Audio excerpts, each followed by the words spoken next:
જય શ્રી કૃષ્ણ, જય ગૌ માતા. રાતના 3 એટલે કે વહેલી પરોઢના 3 વાગી ગયા છે અને આપણે નીકળી ગયા છીએ આપણી સફર ઉપર. કઈ જગ્યાએ જવું છે એની માટે વિડીયોમાં જોડાયેલા રહેજો. અને આપણે મા અને બાપાના તો આશીર્વાદ લઈ લીધા, પણ આપણી ગાયોના પણ લઈ લી. અને એ પણ એટલી વહેલી ઊભી થઈ ગઈ છે. જુઓ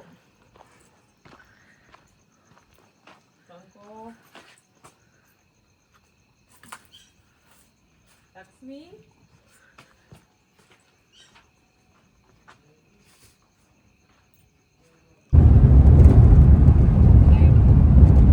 આપણે અત્યારે ભાવનગર પહોંચી ગયા છીએ અને હજી આપણે ક્યાં જવાનું છે અત્યારે નહીં કહીએ. તો આપણે જો સૂર્યનારાયણ ઉગી ગયા છે ને હજી ભોગવાને થોડીક વાર છે. કેટલા મસ્ત સૂર્ય દેખાય છે. એટલા સૂર્ય આપણે એટલા મોટા સવારના વહેલા નો દેખાય. કા એટલા મોટા સૂર્ય આપણે ત્યાં સવારે વહેલા નો દેખાય. અહીંયા હાવ ખુલ્લું વાતાવરણ છે ને એટલે મસ્ત જગ્યા. એકદમ રણ પ્રદેશ છે એટલા માટે બહુ મસ્ત. અત્યારે અહીંથી દર્શન કરી લઈએ સૂર્યનારાયણના.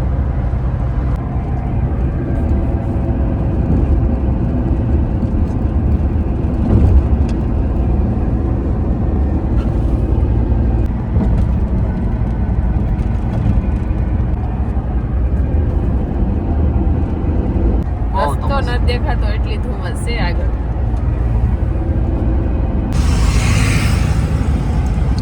કેમ છે ને મોટી ઇમારતો, બહુ મોટી ઇમારત છે ને. આપણે અમદાવાદ સિટીમાં પહોંચી ગયા છે. જવાનું છે આપણે ગાંધીનગર. તો બન્યા રહેજો વિડીયો ઉપર.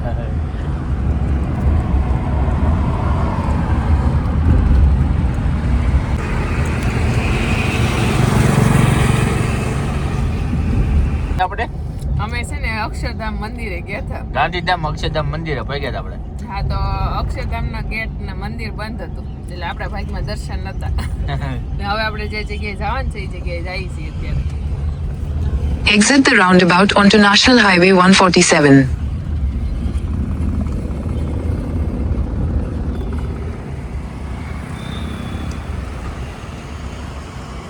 તો આપણે ગાંધીનગર અરવિંદ મિલ ફાઉન્ડેશનમાં પહોંચવાનું હતું. તો ત્યાં પહોંચી ગયા છે અને અહીંનું વાતાવરણ, ગાંધીનગર એક સિટી છે પણ સિટી નો લાગે, એકદમ નેચરલ વાતાવરણ છે કે જે આપણે ત્યાં દેશી ગામડાનું વાતાવરણ એવું, વૃક્ષો એટલા અને ચોખ્ખાઈ એટલી.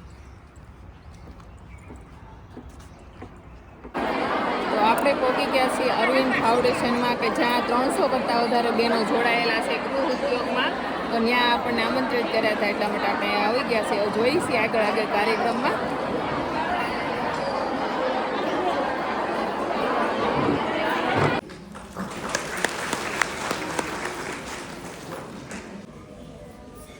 આપણા કાર્યક્રમના મુખ્ય ગેસ્ટ એવા દક્ષાબેન આહિરનું સ્વાગત કરશે મીનાબેન રાવળ.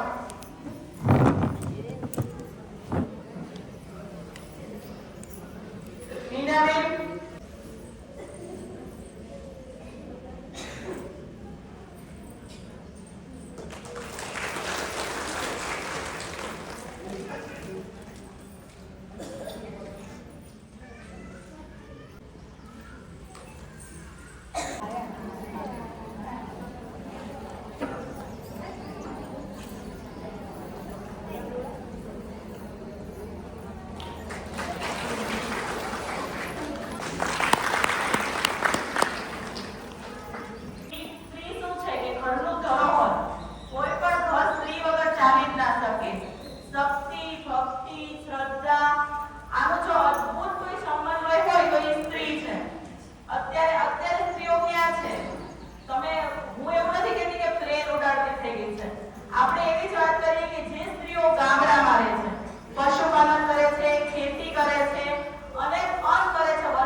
હોય, ગાયોનું કામ હોય, મારી 3 દીકરી છે, 2 દીકરીને સ્કૂલ મોકલવાની હોય, ટિફિન કરવાના હોય. મારા સાસુની ઉંમર 65 વર્ષની છે, છતાંય મારી હારે ઉઠે છે, મને કામ જે એનાથી થાય છે ને કરે છે. બા તમે હવે રહેવા દો, હવે ઉંમર થઈ ગઈ છે. ના બેટા, બેહી જાય તો ખાટલો પકડાઈ જાય, બેહવાન થતું નથી. કારણ કે કુરુક્ષેત્રની ભૂમિમાં પિતામાં ભીષ્મ સૌથી મોટી ઉંમરે હોવા છતાં યુદ્ધમાં લડ્યા. આપણે અત્યારે વિચાર કરી કે હવે મારી ઉંમર થઈ ગઈ 50 વર્ષે પોગી કે હવે કામ મૂકી દેવું. અરે કામ મૂકવાની, કામ તો આપણો સમય આવે તો મૂકી દેવાય છે, મૂકવું પડતું હોય, તો અમુક કામ આપણે કરવું જ પડતું હોય છે. કારણ કે એનાથી આપણી તબિયત સારી રહેતી હોય છે, હાથ પગ હાલતા રહે છે. કામ મૂકવાથી આપણને ઘણા બધા બીજા ઉત્પન્ન થઈ જતા હોય છે. એટલા માટે અને ગાયો રાખીએ તો આ વાસણની બીમારી આવતી હોય છે. વાતાવરણ એટલે ઉનાળો, શિયાળો અને ચોમાસું, તો ત્રણેય ઋતુમાં ઘણી બધી સમસ્યાઓ આવતી હોય છે. આ સમસ્યાઓમાં લડવું પડતું હોય છે, ગાયોને સતત ધ્યાન રાખવું પડતું હોય છે, અને એને કયા ખોરાક આપવા અને કેવી આપણે આંગણે ગાય રાખવી. હું એમ કહું છું, એક જ ગાય રાખો, એક જ ભેંસ રાખો, પણ પૂરતું દૂધ આપવી જોઈએ અને એને પૂરતો ખોરાક મળવો, તો એ આપણને ફાયદો રહે અને એને પણ સારું રહે. કારણ કે એ હાજી રહે, એ તંદુરસ્ત રહે, તો આપણને દૂધ મળશે, તો આપણને માખણ ને ઘી મળશે, તો આપણને ભાવ મળશે. અને એને ખવડાવવું તો સારું જ હોય, કારણ કે ઘાસનો ઘાસચારો હોય તો એ પણ બીમાર પડતી રહે, આપણા પૈસા દવાખાને દેતા રહે, આપણને કાંઈ બેનિફિટ મળતો નથી. એટલા માટે આવા કાર્યમાં હું પહેલા તો શરૂઆતમાં એક ગાય કરી હતી, ત્યાર પછી ઘણી 2-3 ગાયો વધારતા ગયા. ત્યાર પછી દૂધ છે ને ડેરીમાં આપતા હતા. ડેરીમાં એમ થયું કે ભાઈ હવે આટલા પૈસે પહોંચ નહીં આવે ગાયો રાખવામાં, એટલે બાજુની સિટીમાં આપતા. 60 થી 70 રૂપિયા દૂધ જતું હતું, તોય છતાં વિચાર્યું મેં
તો આજે હું ખાલી એટલું કહેવા માટે આવ્યો છું કે આપણે પુરુષ તો કામ કરતા જ હોઈએ છીએ, પણ જ્યારે સ્ત્રી આપણને સપોર્ટ કરે ને ત્યારે એની સ્પીડ ડબલ થઈ જાય છે.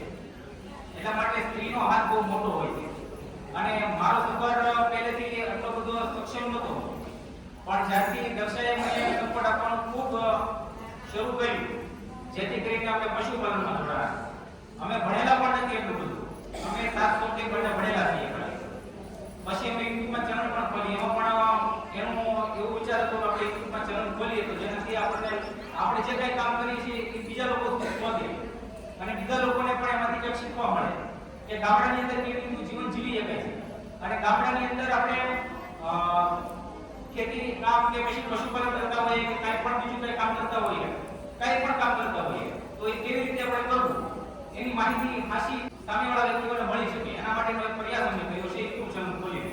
તો એના અંદર દક્ષાના વિડિયા બનાવે છે, જેમ કે ગાયનું કેવી રીતનું કામ કરવું, ગાયની કેવી રીતે સંભાળ રાખવી, ગાય કેટલું દૂધ કરતી હોય તો આપણને પોસાય, એનું ઘી કેટલામાં વેચાય તો પોસાય, એ બધી સામેવાળા વ્યક્તિઓને માહિતી મળે એના માટે અમે યુટ્યુબ ચેનલ ખોલી છે. અને સપોર્ટ આપવામાં તો એવી રીતનું હતું કે જ્યારથી અમે શરૂઆત કરી એક ગાયથી ત્યારે અમારી પાસે એક જ ગાય હતી, જે અમે અમારી પાસે પૈસા હતા નહીં તો છતાં બીજેથી લાવી અને જોડીને ગાય લેવા હતા. પછી ગામડાઓની અંદર ઘણા બધા હોય છે, તો એમાં એક ઘોડે અમારી ગાય ખુલ્લામાં અમે બાંધતા તો એને વગાડી દીધું અને એ વગાડ્યું અને એવું વગાડ્યું કે ગાય દૂધ પણ આપી શકે એવી કન્ડિશનમાં હતી. પણ એ ગાય માટેની કૃપા હતી અને અમારી મહેનત હતી કે એ ગાય અમને એક પણ ટક દૂધ ન પડ્યું અને અમને એ ગાય એવા સક્ષમ બનેવા એટલો વિશ્વાસ વધેલો કે ગાયનું ગૌપાલન કરશું તો અમે આગળ વધીશું અને ગાયની સેવા કરશું તો પણ અમે આગળ વધીશું. અને આનાથી અમારી ખેતી પણ જોડાયેલી છે. ખાલી ગાય આંગણામાં રાખવાથી આપણો સ્વાસ્થ્ય તો સારું થાય છે, પણ એની હારે આપણી ખેતી પણ ખૂબ સારી થાય છે. કેવી રીતે કે એનું જે ગૌમૂત્ર અને છાણ આવે છે એ આપણે ખેતીવાડીમાં એનો ઉપયોગ કરીએ તો એનાથી ઘણો બધો લાભ મળે છે. જે આપણે રાસાયણિક દવાઓનો ઉપયોગ કરતા હોઈએ છીએ એ ઘટી જાય છે, એમાં કોઈ જાતનો રાસાયણિક દવાનો ઉપયોગ કરવામાં જતો નથી. એટલા માટે આ ગાય આંગણામાં રાખવી જોઈએ એવું અમને વધારે પ્રોત્સાહન મળ્યું છે. ખેતી કરતા હતા તો એની સાથે ગાય જોડાણી, એટલે અમે શરૂઆત કરી ત્યારથી એક ગાય જ હતી. પછી ધીરે ધીરે વિચાર્યું કે આપણે એક ગાય રાખી છીએ તો આપણે આપણામાં 10 ગાયો પણ થાય. તો છેલ્લા 5 વર્ષ સુધી અમે બહુ પ્રયાસ કર્યો ગાયની સાથે જોડાઈને. એમાં ઘણા બધા સંકટો પણ આવ્યા, પણ ધીમે ધીમે એને અમે પાર ઉતારતા ગયા અને એક હિંમત રાખતા ગયા કે હજી આપણે આના અંદર સક્ષમ તો થવું જ છે, ગમે તે થાય ગાયને આપણે આગળ વધારવી છે. અને પછી બે સૂચનો કરી જે પશુપાલન ખૂબ સારી રીતે કરતા હોય તો એની પાસે ઘણો બધો માર્ગદર્શન પણ મળતો ગયો અને એ માર્ગદર્શન જે અમને મળ્યો એ અમે અમારી યુટ્યુબ ચેનલના માધ્યમથી બીજા લોકો સુધી પહોંચાડ્યો. અને અમારા ઉપર ઘણા બધા લોકોના ફોન પણ આવતા હોય છે કે તમે જે પશુપાલન કર્યું છે એનાથી અમે પ્રોત્સાહન થઈ અને અમે પણ અમારા આંગણામાં ગાય રાખી છે. તો ગાય દરેકના આંગણામાં એક તો હોવી જ જોઈએ, જેનાથી દૂધ પણ આપણે ખાશું તો આપણું સ્વાસ્થ્ય પણ સારું રહેશે અને ખેતીમાં ગૌમૂત્ર અને છાણનો ઉપયોગ કરશું તો એનાથી પણ ઘણું બધું બેનિફિટ થશે. દક્ષાબેન આજે જે છે એમનું ખરેખર ગુજરાતમાં એમાં બહુ સારા વિચારો છે કે આપણે એમને જોઈને પ્રેરિત કર્યા છે.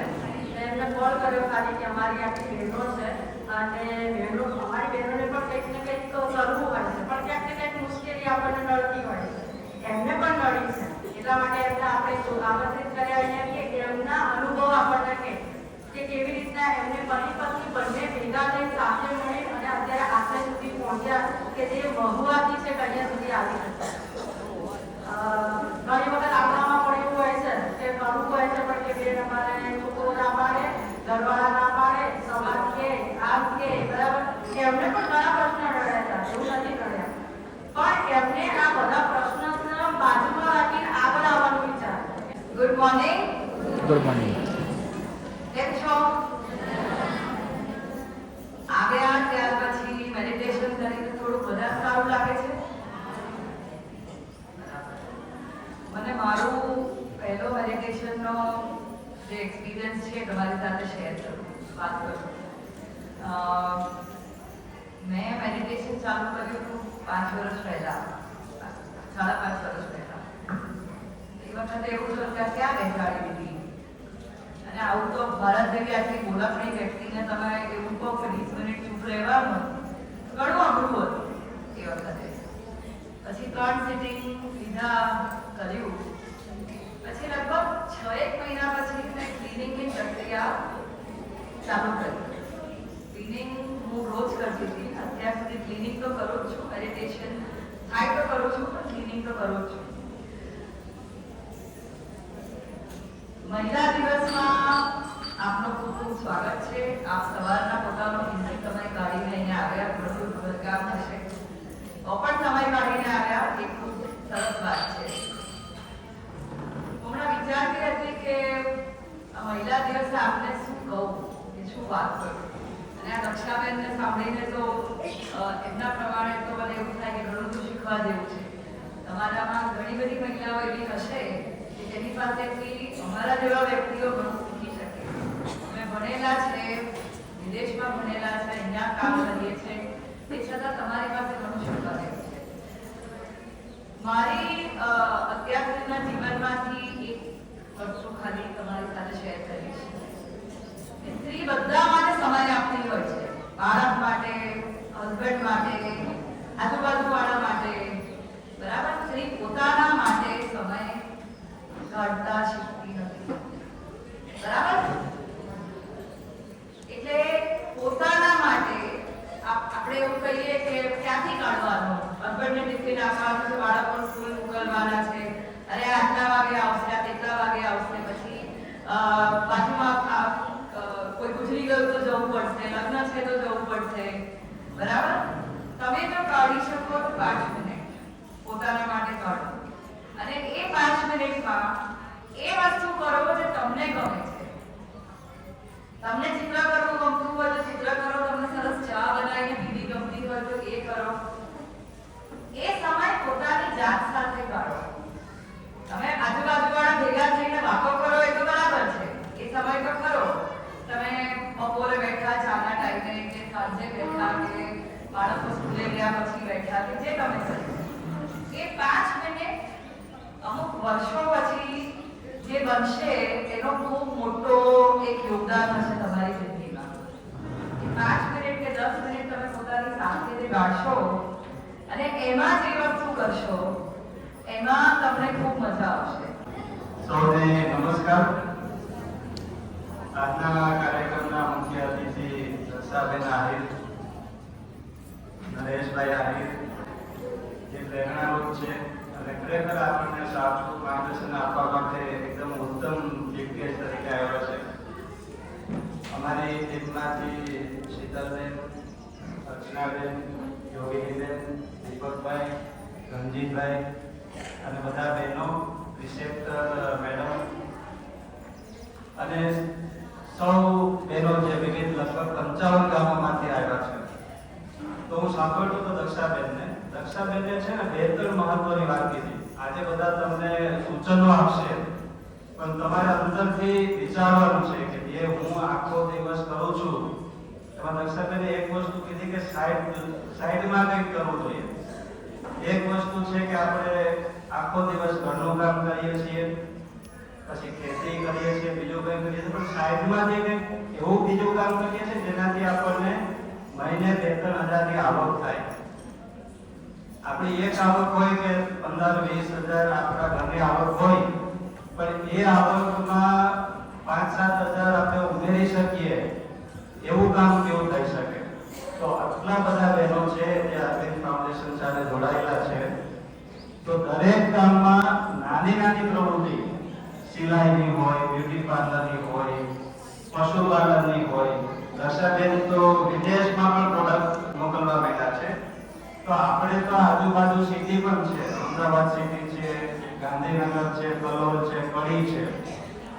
તો એ સિટીમાં કેવા પ્રોડક્ટ મોકલી શકીએ એ બાબતે પણ વિચારી શકીએ.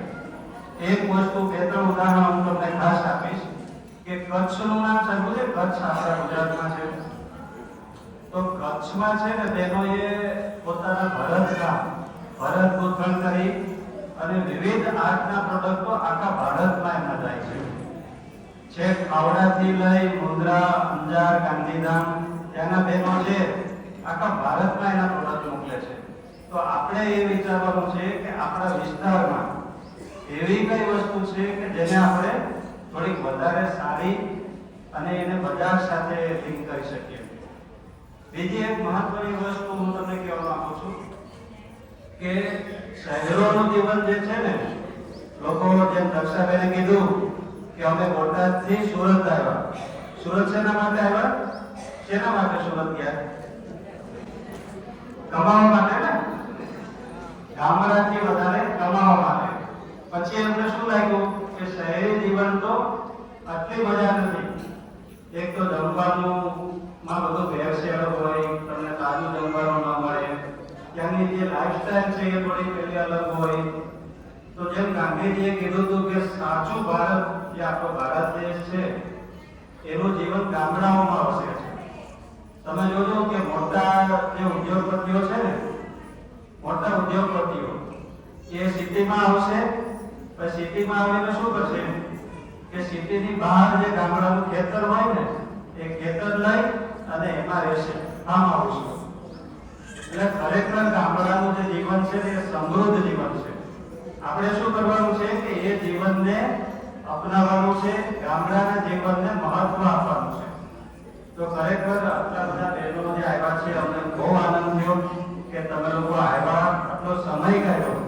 ખરેખર રક્ષાબેન પણ મુખ્ય મહેમાન છે અને તમે બધા બહેનો પણ અમારા મહેમાનો છો. તો તમારા બહેનો માટે પણ એકવાર તાળીઓથી આપણે વધાવી લઈએ. ધીમે ધીમે આપણે એ પણ વિચારશું કે સ્વસહાય જૂથ, તમે આનાથી સ્વસહાય જૂથમાં કેટલા જોડાયેલા છો? SHG માં જોડાયેલા છો કોઈ? સહાય જૂથની જે પ્રક્રિયા છે એ ધીમે ધીમે આપણે વિચારીશું. એમાં શું થઈ શકે, કયા કામોમાં શું કરી શકાય એમ છે, એ બાબતે પણ આપણે વાતચીત કરીશું. આજનો જે દિવસનો કાર્યક્રમ છે એ ખૂબ જ સારી રીતે પૂરો થાય અને સૌ આવ્યા એ બદલ અભિનંદન અને આભાર. એના કારણે ભણવાનું છોડી દે છે. 8 પછી 9 પછી કે 10 લેટ થઈ ગયા હોય એવા બાળકોને આપણે ગામડામાં જ ભણાવીએ છીએ.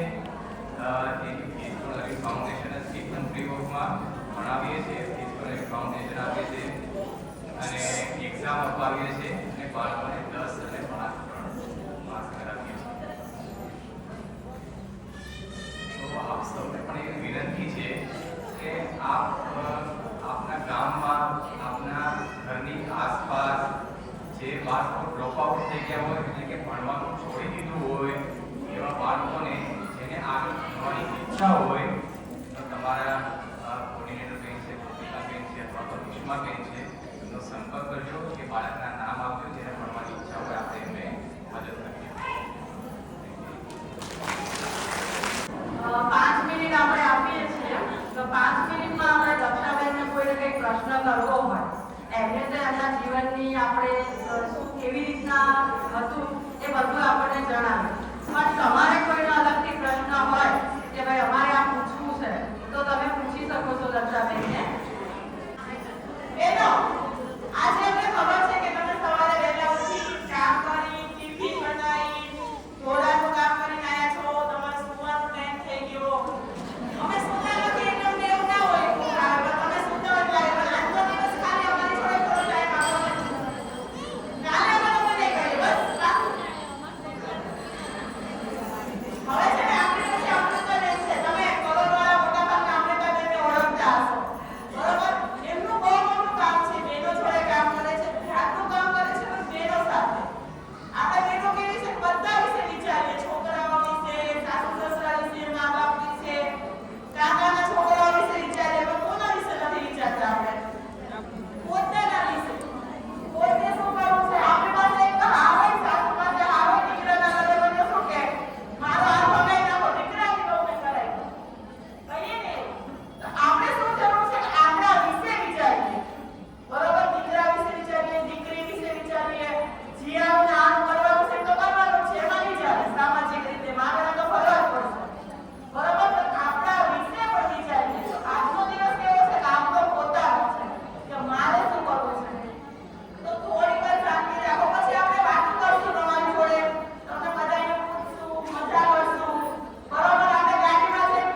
ગૌરીબેન લક્ષ્મણજી, જીલાબેન પ્રવીણજી, મધુબેન શંભુજી, મણિબેન ઈશ્વરજી, લક્ષ્મીબેન જવાન, મંગુબેન ભલાજી, જીલાબેન કરુજી, ચંપાબેન પોપટજી, દયાબેન નાગરજી, જીલાબેન ઈશ્વરજી, રવિબેન ભરતજી.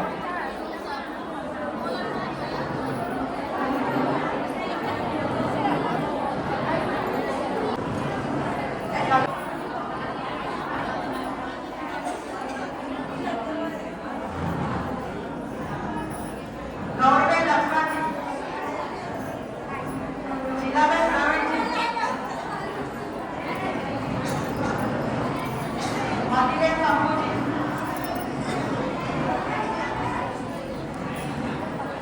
નેહાબેન કામજી, સીતાબેન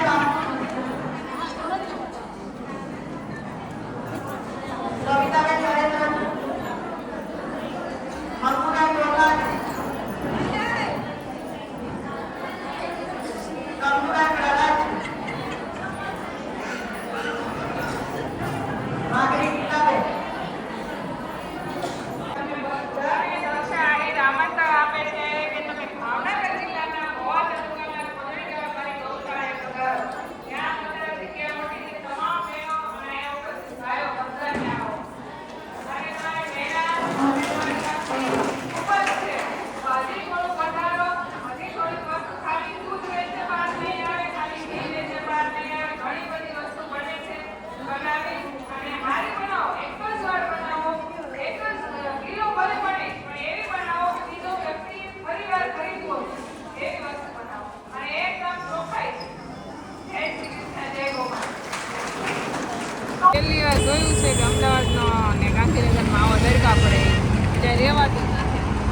હાઈવે ઉપરથી આપણે સંતનું દૂધ પી લઈ આમ એમ થાય શરીરમાં એકની જ થાય છે, એવું થાય છે. બહુ જ તડકો લાગે છે. આવો તો આપણે ન્યાય તડકો પડે. નથી પડતો. બોટાદ પગ્યા છે અને આમ જો ભગવાન નરસિંહે પૃથ્વી લીધી છે એના ઉપર કેટલું મસ્ત દ્રશ્ય છે. આ બહુ ભાગ્યે જોવા મળે આવું સર્કલ. સર્કલમાં ઘણી બધી વસ્તુ જોવા મળે પણ આ સર્કલ કંઈક અલગ જ છે. જે ભગવાન નરસિંહનું છે અને ઉપર કેવી મસ્ત પૃથ્વી લીધી છે એણે.